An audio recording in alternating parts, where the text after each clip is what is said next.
Hello there, and thank you everyone for joining our webinar today. My name is Alba Ferri, and I'm the Product Marketing Manager for Sysdig Secure for Cloud.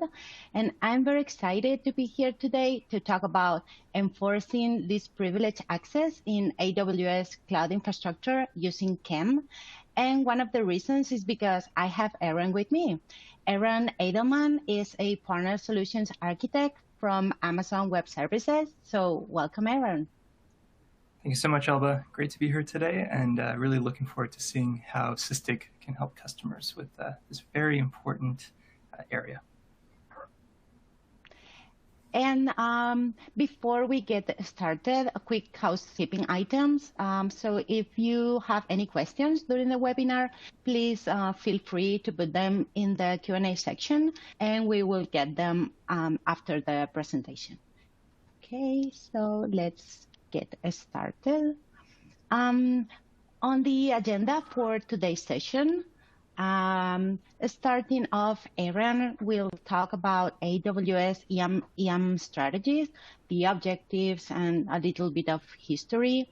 Then we will go through an overview of what is CIEM and what problems does it solve, as well as the evolution of AWS EM service. Then I will talk about the benefits of having CIEM in Sysdig Secure and how we integrate with AWS. Then I will run a small demo, and finally I will show you the big picture of our cloud and container solution and how CIEM fits in all our use cases that serve DevOps teams, secure DevOps, or cloud security engineers and architects. And as I said, at the very end, we will have some time for Q&A. So lots of things to go through. But before we begin, we would like to take a quick poll to have a better understanding of how you address the overly permissive problem. So we would like to know what tools are you using today to manage excessive EM permissions? There are 4 possible answers. So we will leave a couple of minutes to let you answer them. We try to be kind of broad in the answers. So you can choose in between the AWS built-in tools and services, whether if you use a cloud-native CIEM solution, or if you're stick to your privilege and access management tool, or IGA, Identity Governance Administration, or if you don't have that problem yet and you do not use any of these. So, Aron, what do you think? Which one will have more adoption here? I am genuinely curious to find out. Yeah, me too. Well, this is a super new and hot topic, right? So, definitely. Yeah, and certainly it'd be interesting to know what stage people are at in their cloud journey, you know, how mature their organization is, how much they use the cloud, et cetera. So I think those would all kind of paint some context here, but yeah, I'd be really curious to see what the raw numbers are. Okay, so do you think we left enough time? Should I Looks like we've got about half of people responding. The anticipation is building.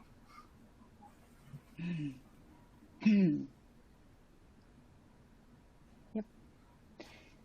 Okay. Well, let's show the results. Hey, wow. They are using AWS built tools, most of them. Great. Yeah, nice. Yeah, that's great. Very cool.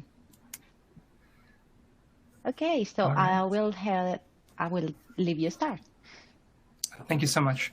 So yeah, just to briefly start before we go into CIEM specifically, I wanted to give an overview of what an AWS CIEM strategy is today, and specifically the goals that it has outside of just I would say, traditional security goals, because AWS IAM in particular does relate to other aspects of cloud adoption, specifically around flexibility, the ability to grow, the ability to change incrementally over time.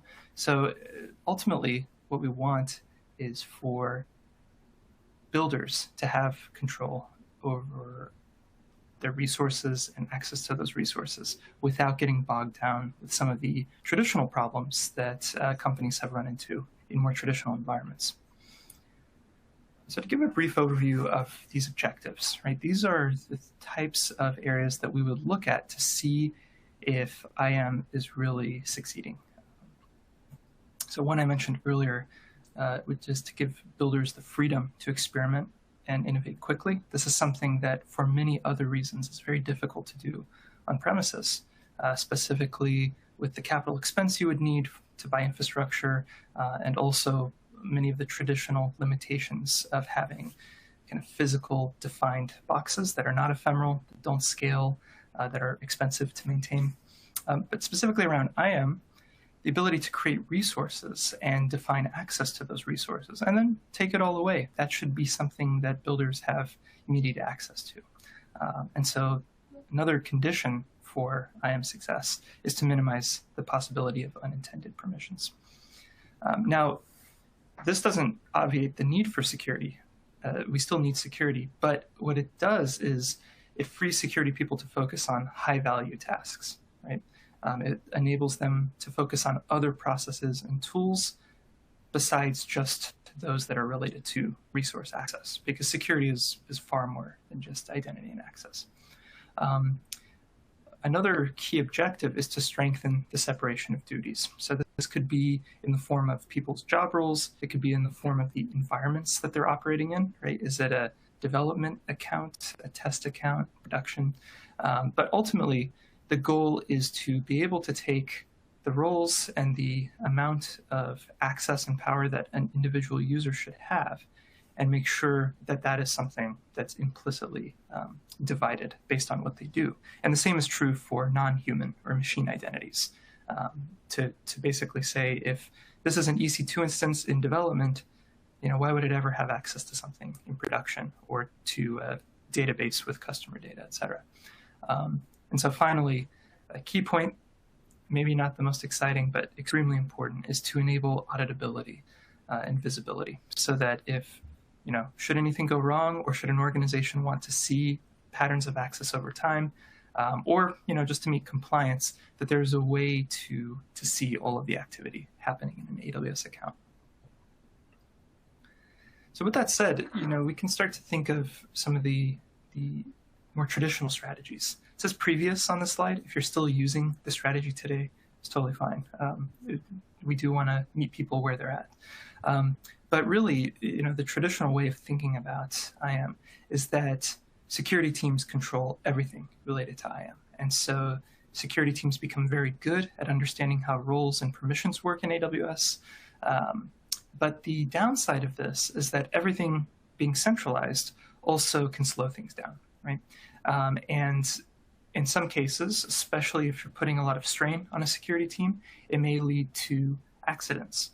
One of those could be that it too severely limits permissions, and so this slows down work because everyone needs to constantly request additional access. Or, one of the issues that we'll be discussing today is that it could lead to excessive permissions, right? Oh, well, I have no time to create all these custom roles, so I'm going to temporarily grant person X admin access or an overly powerful account. And so we can see how by centralizing things, we also create a single point of failure. And it's not a very operationally sound approach. There is some brittleness in this approach. And so that's where gated IAM, at least for a time, seemed to have been a solution. And this enabled builders, the developers, to actually codify IAM. And so security would just be a final check. So when I'm creating new resources as a builder, part of creating new resources also means creating roles for my resources. If you spent any time in AWS at all, you'll see, you can't really create even the simplest serverless application without also applying roles to those resources. So the great thing about this approach, it allows smaller steps, and those smaller steps and a very clearly defined context enable builders to know exactly how much permission they should be giving to certain resources. So it certainly improves enforcing least privilege. It also improves accountability, right? If you're committing these things through version control, it has your name on it. And that way, when we say, hey, how did the CC2 instance get access to so many other things in different VPCs, et cetera, or have a very permissive security group, we can go back through our commit history and say, oh, the reason we did this is because we were just experimenting, and over time it got promoted to production. So it does allow us a way to work backwards and correct errors. But still, we have a problem here, which is that there's different proficiencies with our own team. There's still minimal separation of duties, and we still can have the risk of slowing things down if we're relying on reviews, right? So this is where we move to a new strategy of having our developers create roles, basically like giving the car keys to your kids. So there is a risk in it, but we can also attach some policies, including permission boundaries, which say, if you look at some very modern cars today, there's a way to enforce a speed limit. So the driver cannot exceed the speed limit. And so there are new ways that we have today to basically double check and wear a seatbelt, as it were, that we're not creating too many permissions. But with all that said, as time goes on, even with the best intentions, some of our mechanisms may fail. And that's a side effect of the ability to grow very rapidly in the cloud and experiment. And that's the problem that we kind of want to address today. So Alba, without further ado, I'd like to hear, what are some of the problems, especially around permissions growing over time? Yeah. Let me talk a bit deeper about this excessive permission problem, because there are several reasons for this to happen in the cloud. And the first one being that several new identities have come up to the environment. There is an explosion of new cloud identities, and it is not just human identities that you need to watch out for, like your developers or the different teams that now interact with the cloud services, but also the non-human identities, the machine identities you were talking about, like the Lambda functions, serverless functions, or even roles. Those are machine identities, right? Oftentimes, we found out that there's no one looking at the permission of these machine identities, and that they can become the weak entry point to get access to your cloud environment. Another reason why this could happen is permissions granted are usually overprivileged or unused, as you were saying. So what this means is that many times, you say it very well, teams do not have the time to stop, think, and customize a policy for the specific tasks a user or service is going to end up doing. Or they may just don't even know, right? So they might give developers administrative access, which really gives them a lot of privileges that they don't really need. So no one's really watching, okay, giving a user, what is that user doing in the cloud? And what are the least privileges policies that they really need to do their daily tasks, right? And then for the unused identities, environments are constantly provisioning applications, new projects, POC, and these identities often get left off. Organizations simply lose track and lack the ability to be alerted to this inactivity. So what you can see in this graph is that over time, the permissions that are granted will end up growing exponentially versus the permissions that are used, which are not as much, ultimately creating this huge cloud permission gap. So it may become really complex for teams to manage and really know who has access to what or how to enforce least privilege policies. That takes us to the last point here, that there is no easy way to ensure this just enough permission to specific users and cloud resources to only the amount of access that they need. And that least privilege concept that is something that AWS is always encouraging us to apply, but it's not easy to implement in a dynamic way that adapts the activity that is happening in your cloud environment, right? So this is a potential real big problem that CIEM as a solution and category is looking to address for cloud security. And talking about category, let me introduce you to what is really CIEM.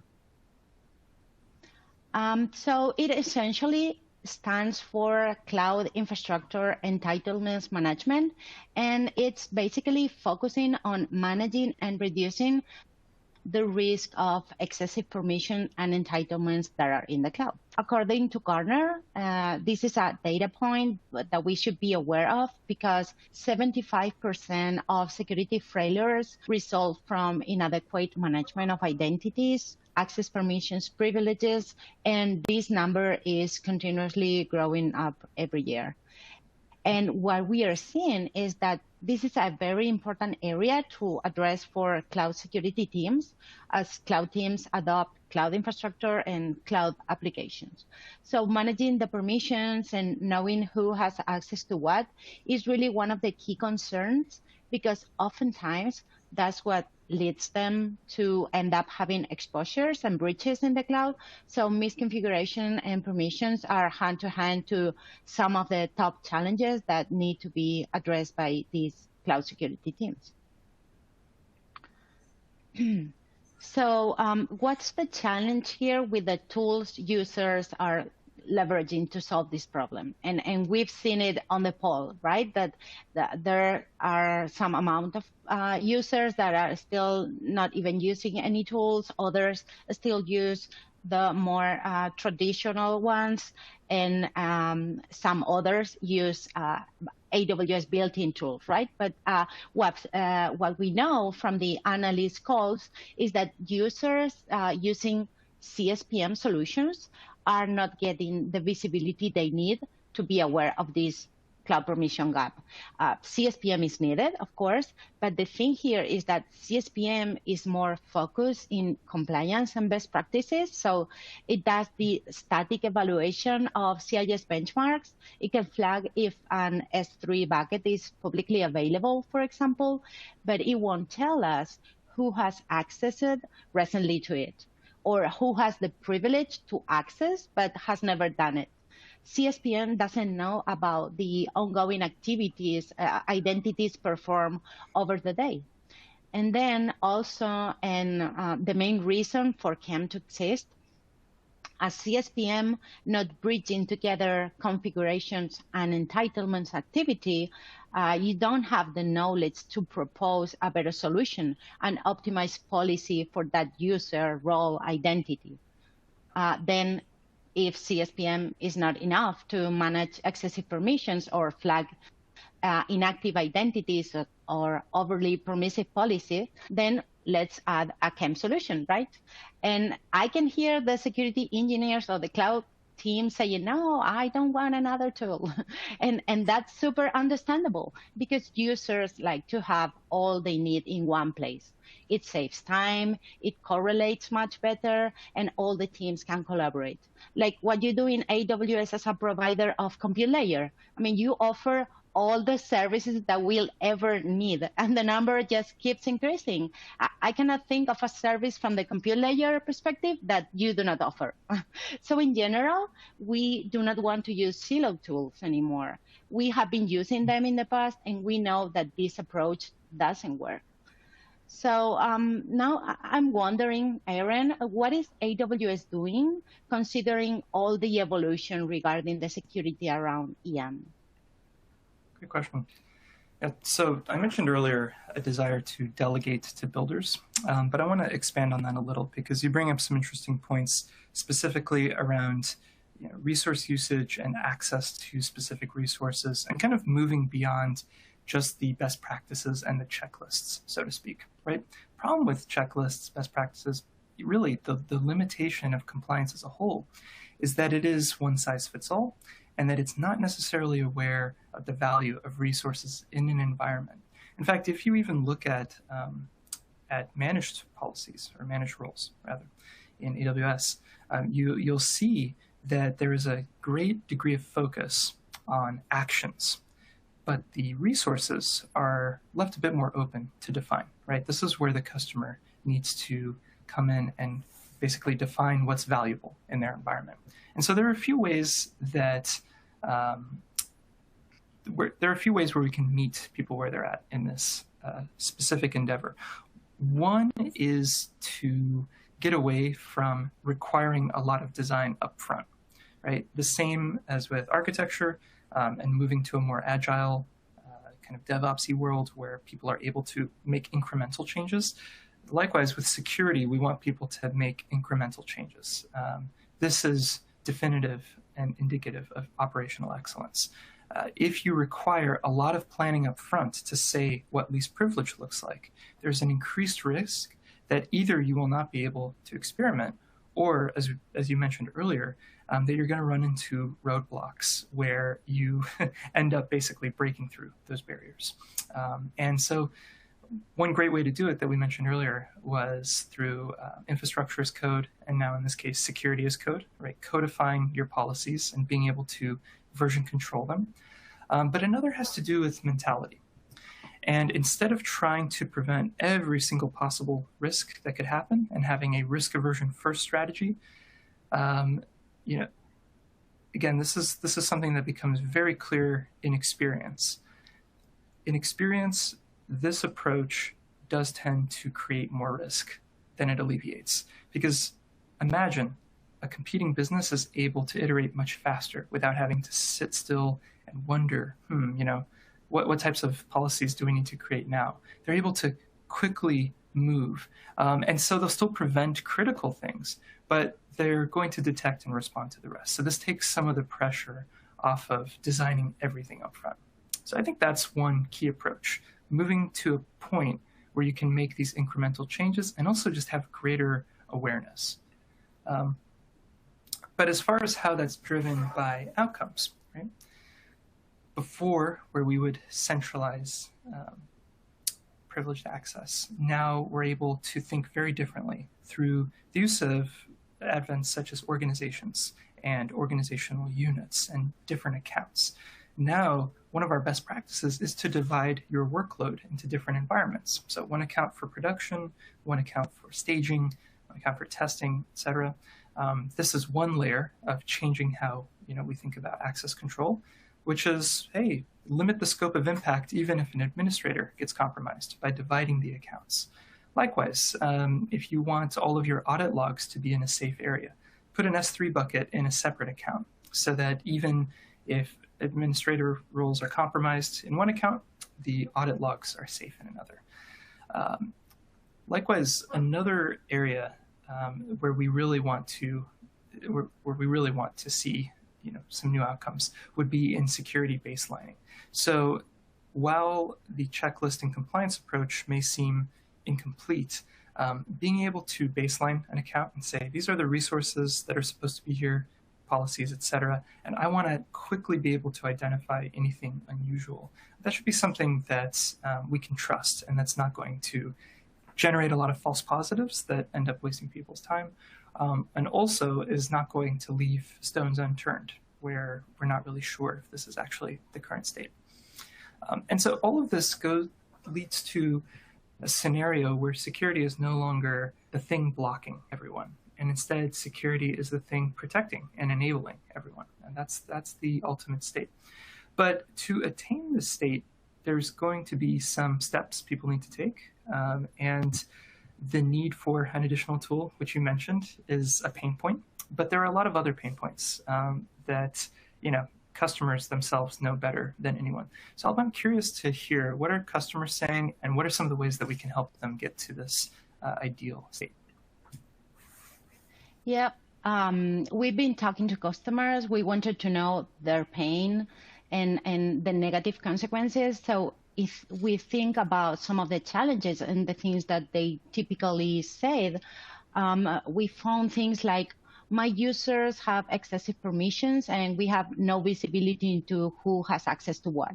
So that's the visibility gap into their access policies for the users and services. We had it right there. Another one would be, hey, how do I apply these just enough permissions and reduce these excessive permissions in my cloud infrastructure? So the I don't have visibility was the first one, but the second one was just I don't know how to apply just enough policies to ensure that users don't have more access that needed. And then the next one would be compliance. So oftentimes, many of these EM services are part of the checks for many of the compliance standards. So in order to meet them, you need to check the EM capabilities here.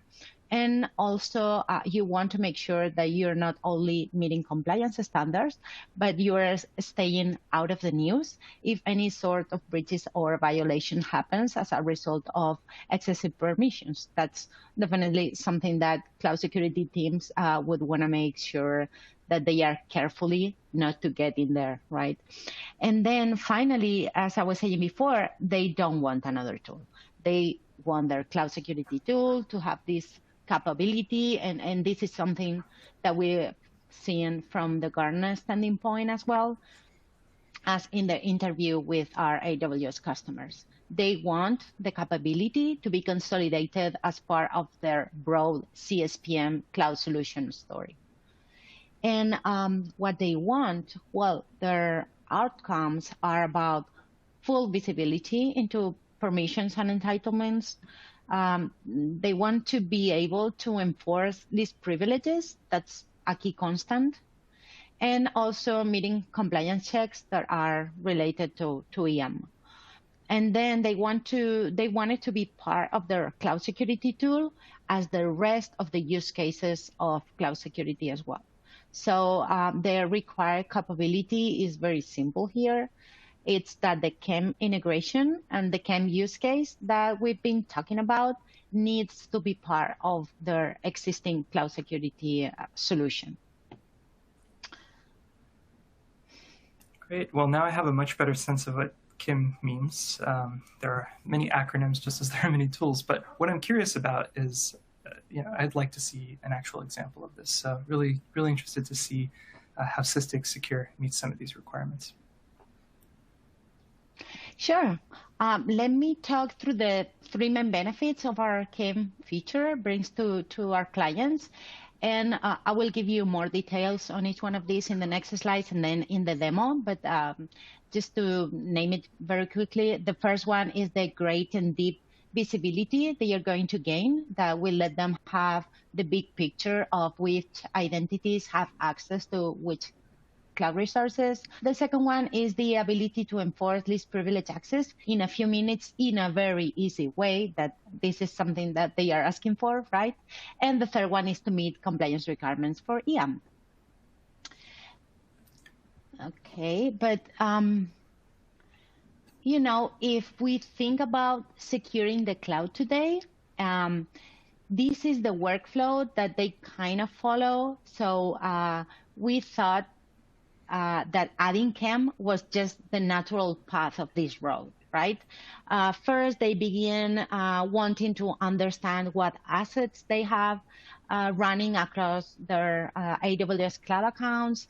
Second, they want to identify if these assets have any misconfigurations. So, for example, if they forgot to enable a cloud trail in a new region that they just opened for the clients, or if there is an S3 bucket exposed, right? This may seem trivial, but oftentimes exposes organizations to public breaches and compliance violations. And next, and here is where CIEM feature fits, as their applications run in the cloud and human and non-human identities, machine identities, however you want to call it, start to interact with the compute layer, they want to make sure that all their activity is mapped to the permission they have to avoid the threats that we just talked about, right?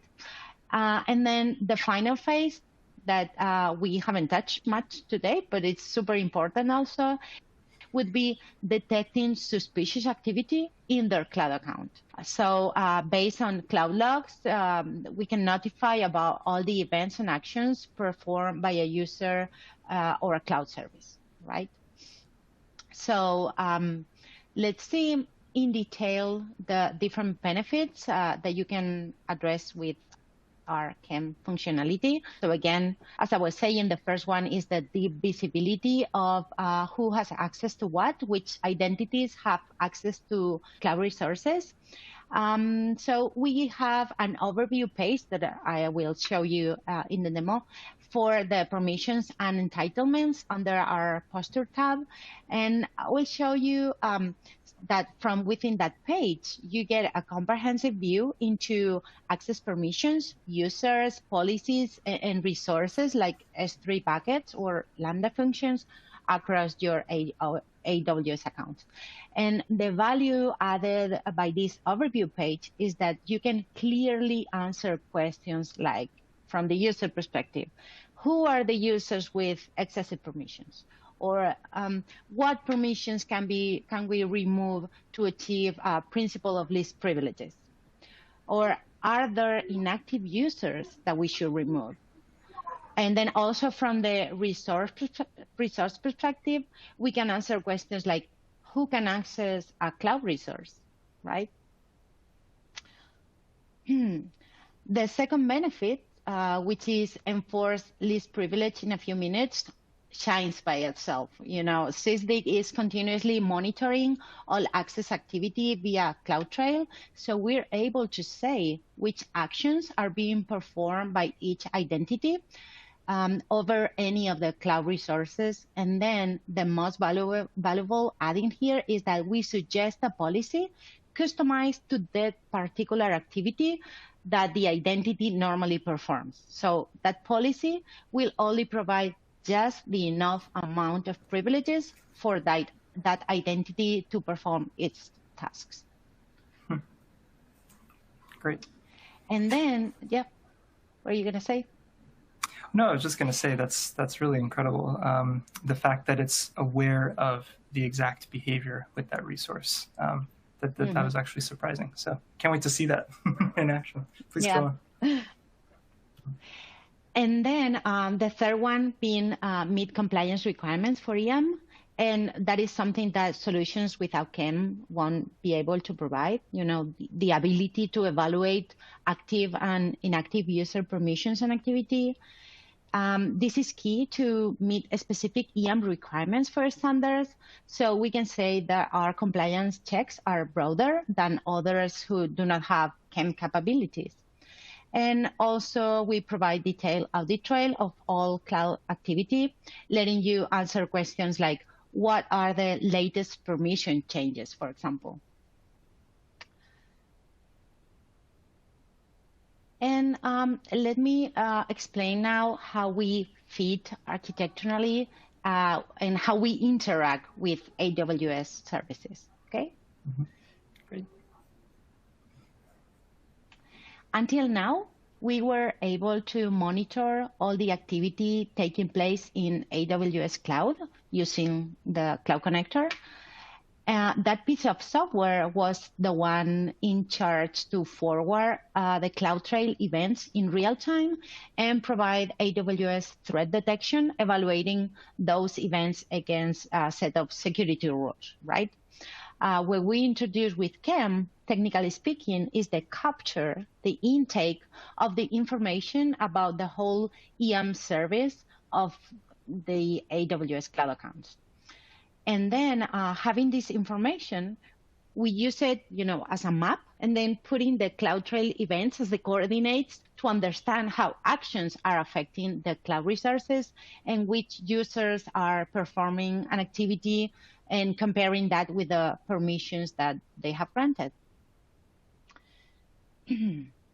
But what is best is to see it in a demo, right?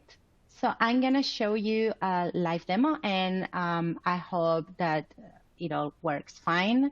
I'm going to be showing you the overview page for the entitlements and permissions, so you will see all the visibility that I was talking about, and how easy it is to detect permission gaps from here. Next, we will enforce least privilege access in a very easy and fast way, so we can meet CIS AWS benchmarks, for example. So I'm going to share my screen. Here is it. Yep. Can you see my screen? I think so. Okay, so you will be able to find the permissions and entitlements overview page, which is our CIEM capability, under the poster tab.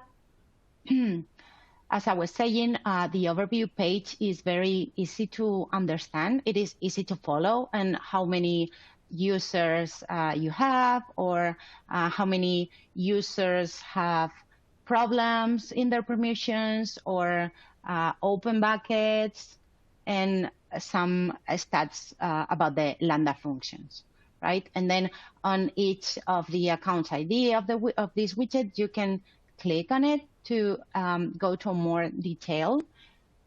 Here we provide this table view from where you can look at the policy and easily tell whether all the permissions are being utilized, or if not, remove them. So for example, we can see an admin access policy, this pretty wide policy. So in this case, wildcards are heavily used here, meaning that all the permissions are across all the assets and all the actions. And when we click on it, you can see who are those users assigned to this policy. And here, if I click on Optimize Policy, you get a suggested policy that we tailor the permissions, and instead of having this wildcard here, we'll make it like very specific, and it's actually reducing the permissions from 10,471 to 31. Then you can copy and open it in the AWS console and directly get to the place where you can utilize this suggested policy by just editing and copying, right, the policy, and the permission problem will be fixed. So super, very intuitive flow here. And as I was saying about the meeting compliance or meeting CIS AWS benchmarks, if we go to our latest report, let's see, for example, in this control here, see, we can find the admin access policy I was trying to, remediate or enforce. And for the next run report, we won't see this problem here anymore, right? Okay, so let me go back to the presentation.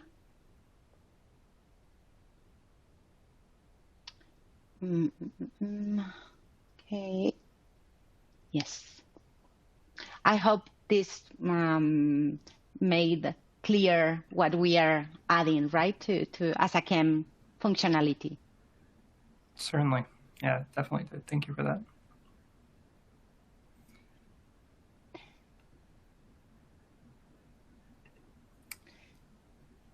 So now that we have kind of a good overview of how CIEM works, what I'm curious about is how we add other concerns specific to containers, which are, of course, growing every day as kind of the primary way that people do compute in the cloud. So how would we relate things like access and permissions to other major areas of interest, such as container security? Yes, Aaron, we're focusing a lot in cloud security in this session, but there is a broader picture here. I mean, the main reason why we need to secure the cloud is because we're actually using the compute layer AWS provides, right? So as in the cloud infrastructure side, you want to be able to discover your assets, identify misconfigurations, associate with those assets, and then understand and detect excessive permissions and risky behavior. we also need to secure our workloads, as you said. We need to be able to detect vulnerabilities that might be affecting the container images, threats at runtime, and also having audit trails in place in case an incident happens and the container is gone. And of course, compliance, that is something that you need to meet across both of these environments. We've seen that today teams are kind of still using disjointed tools to address container security and cloud security. But as I was saying with CSPM and CIEM, siloed approaches do not work, and having separate tools mean you won't be able to put the pieces of the puzzle together. So you need a unified platform to detect, and this is one of the most clear examples, a lateral movement, for example, starting from a container and then moving to the cloud environment. So what Sysdig provides is a unified threat detection and response across cloud and containers. And on the cloud side, is able to detect and investigate suspicious activity based on AWS CloudTrail logs. And on the container and workflow side, is able to detect threats from containers, even containers running in AWS Fargate, Linux-based host, Kubernetes environments at runtime. We are using syscalls and monitoring the activity that might be happening at the Kubernetes API level. We want to provide a consolidated visibility for teams so they can have a single timeline across both events that are tied to the container and the cloud environments. We use a unified event store, so a single event store to query events from, which is enriched from the context of containers and AWS cloud environment. You also get a common policy language based on Falco that is common to any secure rule that you create, whether it's used to detect threats across containers, Kubernetes, or the cloud. So rather than having to learn multiple tools and different policy languages, you get a single interface and a common language to create and manage your policies. And we've talked a lot about cloud security, as I said, right? This is one of the use cases of Sysdig Secure. From the compliant standpoint, we validate against different standards, PCI, NIST, GDPR, HIPAA, ISO, and a growing number of compliance frameworks, as well as ensuring that you are following best practices based on CIS benchmark for AWS, or Docker, Kubernetes, Linux as well, and also being able to flag misconfigurations of cloud infrastructure and enforce least privilege access. But we also have image scanning. Starting in the build phase, scanning for vulnerabilities and misconfigurations, embedding scanning into the pipeline, into the registry, scanning locally with ELINA scanner, and then reporting on vulnerability when they occur. And host scanning that we also provide, using the same workflow as for image scanning. So you have all the feeds that we use in image scanning, a super complete list of vulnerability feed providers for OS and non-OS packages, but also enriched with VulDB information. And then talking about scanning, we also cover infrastructure as code security, as you said. As teams adopt GitOps, everything is transformed into code, right? So we scan for misconfigurations in EIC templates like Terraform, Helm, Customize, YAML, etc., providing out-of-the-box playbooks to remediate risk and policy violations with a simple Git pull request. Ultimately, for runtime security, as I just explained, our runtime security is based on the open source under the hood engine, which is Falco, better known as the de facto threat detection engine for Kubernetes by the CNCF. And then for incident response, that we provide full audit trail to see exactly who exec into a pod and what commands were run, what connections were made. The whole data stream is something extremely useful as an audit trail for the incident response workflows, right? Especially when containers are ephemeral per nature. Okay, and if you like what we've seen, and now you're thinking, okay, how can I try this CIEM functionality or the rest of the use cases that I was telling you about a moment before? We have several options here at sysdig.com/startfree. You can sign for a 30-day free trial, where you can test absolutely all the features of Sysdig. That includes the CIEM capabilities, of course, but you also have the Sysdig Monitor free trial in case you're interested in a Kubernetes and cloud monitoring solution that we provide with managed and enterprise-grade Prometheus, fully compatible with PromQL and exporters. And no credit card is required, and you can easily sign up on the website. We also have more content, like our new SOC 2 guide, for example, because we know compliance is super important, or some other hot topics blog posts, like the one my colleague Alba wrote about container security best practices.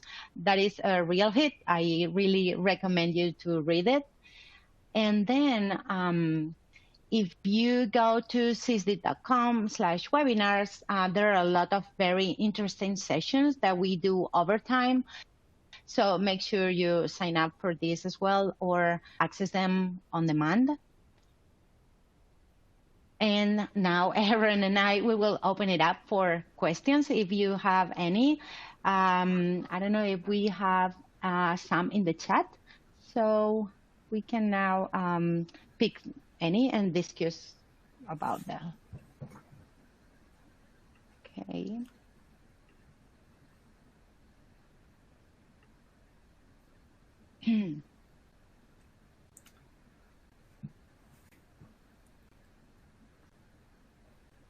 All right, we've got one. How would Sysdig work with permission boundaries and SCPs? Don't those enforce least privilege too? And SCPs are service control policies. So it's what you would enforce at an organization level. So earlier we mentioned kind of some of the guardrails that you can put around developers creating permissions. And we mentioned the analogy of like limiting the speed that your car can possibly go at, right? Even if you may have broken the speed limit at one point in your life, you can certainly now, in some cars, set the speed limit, and whoever's driving the car will not respond to a request to go faster than that speed, no matter how fast they want to go. And that's really what a permission boundary is. It is this, this invisible kind of force field that is limiting something that is actually possible, logically possible. So the problem with relying on this approach, though, is it is merely a safety net. What you would ideally want is for the driver to just drive at a safe speed. And so a similar analogy to think about would be with a WAF, with an application firewall. All of the rules that you define in a WAF, such as against SQL injection, those are actually things that the application itself is supposed to be able to handle. So the WAF is just an extra mechanism, but you don't completely rely on it. And certainly there are situations like ways to exploit the logic of an application that a WAF is not even able to know about. So a WAF is, in a sense, it's just a side kind of barrier, and it's also not something that you can completely rely on. So in a similar way, while permission boundaries and SCPs are excellent for the known issues, for preventing kind of very egregious and obvious escalations of privilege and disruptive actions, etc., they don't have the subtlety of what I think Alba showed a bit earlier, which is where there's learning going on based on how a principle, how an identity actually interacts with a resource. That is much more interesting. So yes, I mean, certainly keep permission boundaries and SCPs. These are major ways to limit scope of impact, of a compromise, but understand that what we've seen today is much more nuanced and focused on how resources actually get used over time, and not just a prediction at the very beginning as to how they're going to be used. And Alba, if I've butchered any part of that, please come in. It's an interesting question. Yeah. That's super interesting, and we are in all fields trying to capture those unknowns, right? So yeah, at least having the visibility to know what type of activity the different entities are doing. You're not, setting a narrow picture. You're seeing everything, and then you can decide whether if that's appropriate or not, right? Yep. Okay. Well, I think we are set, and we thank you very much for attending today, and I hope to see you in our next webinars. Thank you very much, Aaron, for coming. Thank you, Alba. It was a pleasure. Take care, everyone. Bye-bye. Thank you. Bye-bye.